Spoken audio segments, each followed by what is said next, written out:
If you want to stop recurring charges on your Chase bank account, follow these simple steps to manage your subscriptions and payments effectively.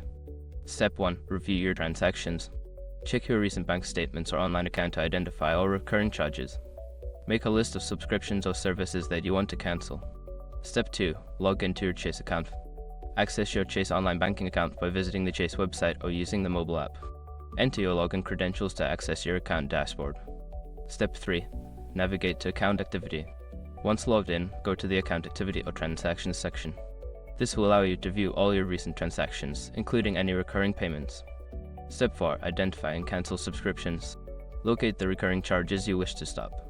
For each charge, check if there is an option to cancel the subscription directly through the service provider's website or app. Follow the cancellation process. Step 5. Contact Chase customer service.